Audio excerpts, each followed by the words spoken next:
Hey folks, it's Rod with Pow Group. Welcome back on The Pursuit of Wealth, your home for MJ stocks, crypto assets, and interviews. Also home to the best MJ community. Today's Friday. Happy Friday, September 15th. Hope you're well. And in this video, we're going to be discussing MJ banking and some massive news that's coming the week of September 25th. But before we get to all that and more, make sure to smash the like, help support me in the channel. It doesn't cost you anything. If you're new, you can subscribe. Tick the bell, you'll be notified on any future live streams or when I post a new video. Also, make sure to go to x.com or formerly Twitter and follow Pow Group on there. That's going to be my platform of choice going forward. The handle for that is @GroupPow. Again, that's @GroupPow on X. Also, just did a couple of product reviews, tons of drinks and other products as well. You can check those out. Going to be doing them a little bit more of a different format. Let me know what you think of that. I'm going to be doing each one individually, and it's hard to review like 7 drinks at once, right? Because you have to open a bunch at one time, and then they all kind of go flat and things like that. But make sure to also check out powmerch.ca. There's a 10% off going on to the end of it's POW G420 on to the end of the month. So you can check out the POW merch and see if there's anything that interests you. Got over 20 orders so far. I really do appreciate all the support.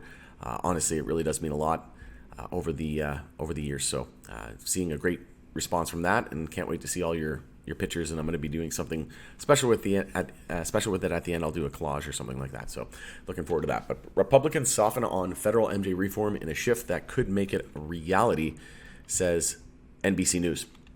A bill that would let legal MJ businesses get access to major financial and banking institutions is likely to have the votes to pass the Senate.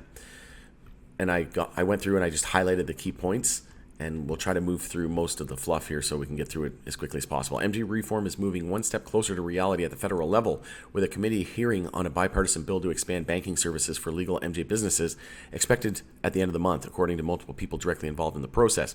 The Senate Banking, Housing, and Urban Affairs Committee is expected to hold a markup session for the bill, known as Safe Banking Act, the week of September 25th. 3 sources familiar with the matter said. Markup process, which allows senators to debate and consider amendments, is viewed as a key step in advancing the bill to the Senate floor. Both Republicans, Democrats on the committee support the bill and express confidence that it would have enough support to pass the Senate when it comes up for a full vote, a step Majority Leader Chuck Schumer vowed to take as soon as this fall. So we could see it as soon as this fall. We've got enough votes to get it passed.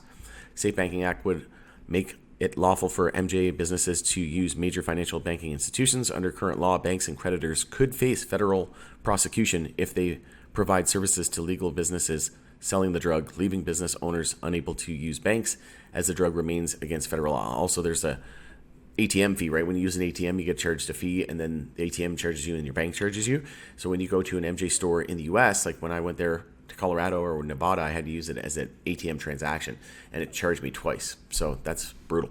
And you also can't, just use credit, and you can't get points and things like that. So it's weird. It's weird. Weird world we're living in at the moment, because it just doesn't make any sense, right? I want to see a strong vote come out. Kevin Cramer, one of the 8 Republicans who have signed the co-sponsors, said, "I feel pretty good about passing the bill." In addition, Daines and Cramer, GOP sends, Dan Sullivan and Lisa Murkowski of Alaska, Bill Cassidy of Louisiana, and Cynthia Lumens of Wyoming, Rand Paul of Kentucky, and Susan Collins of Maine have signed the bill. The fate of the bill is in the House is less certain, despite a strong showing of support from Republicans in leadership roles, including Speaker Kevin McCarthy of California, who voted for the bill in previous years. McCarthy has not said whether he would prioritize the effort this time around, given the fragile majority that has complicated his tenure as Speaker. Smart approaches to MJ Action, a political organization, listen to this, a political organization opposed to MJ legalization, get out of here, urged Tuberville to oppose the legislation in a recent letter. Get out of here, right? We don't need that garbage. MJ is particularly dangerous for young people, a group you have demonstrated great care for in your career as a college coach. Oh, attack his personal life. Love it. Your support for the Safe Banking Act is equivalent to supporting federal legalization of MJ, which would send a dangerous message to young people who look up to you as a role model, the group wrote. Okay, well, what about the people's lives that it's helping, epilepsy and anxiety and depression and sleep and, what are you talking about? Get out of here with this garbage. This is just nonsense. They're just doing that to instill fear in everybody. It's never going to pass, and then they'll pass it, and then nobody will see it coming, right? This is how the market works. So this is just to trigger and tweak. Trigger. I like it. Trigger your emotions. So support for the measure has grown among congressional Republicans, even as most of them, including Daines, oppose efforts to legalize MJ recreationally. Senators have pointed to a rise in robberies and cash-heavy dispensaries in recent years as a reason for backing the bill. That's a big thing as well, right? If most people are paying in cash, that's very attractive for a criminal to come in there and just, rob at a gunpoint, take the cash, and run away. And what do we know about cash? Why did they create crypto? So they could track it, right? Whereas cash is the best. If you want to be a criminal, the best way to operate is in cash, right? Hopefully I don't get shadow banned. Financial institutions, including small and community banks, have also put pressure on lawmakers, including Tuberville, to support the bill.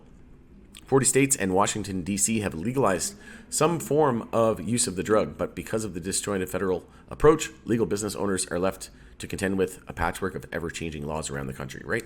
Like how easy is it, or how difficult would it be to run a company where the laws are always changing, right? So that's like, you want stability, you want the clear-cut rules of the road, right? That's just super ambiguous, and there's a cloud of worry hanging over your head all the time, and you have to hire a legal team to stay up with all the ever-changing events that happen within the industry. And it's cumbersome, right? It's very, very time consuming and expensive. So once we get clear cut rules of the road, right, we'll eventually have an industry that thrives and continues to innovate and thrive beyond imagine.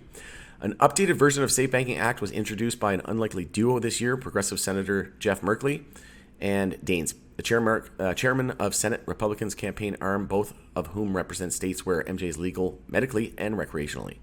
The new version excludes some provisions that were backed by Democrats and Republican leadership blocked in December, in part for being too broad and not having gone through regular committee order.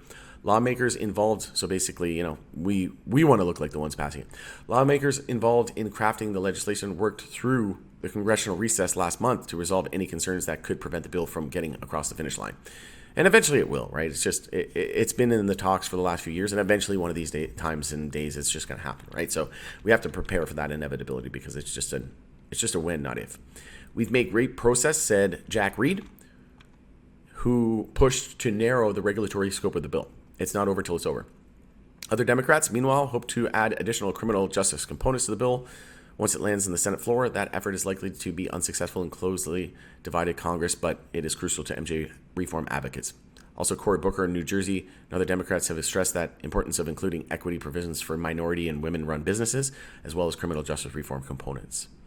Separately, a bipartisan effort to encourage states to expunge MJ misdemeanor convictions was reintroduced in April.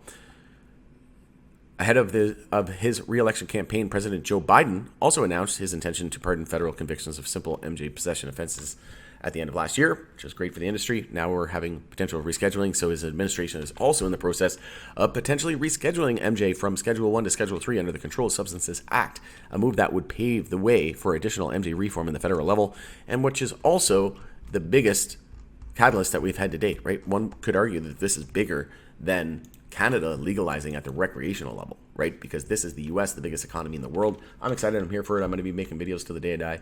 But going to end there, thanks for joining us again on The Pursuit of Wealth. It's Rob with Power Group. Let me know what you think about this news in the comments section below. But all eyes will be on the week of September 25th. Have a great weekend, and we'll see you in the next video.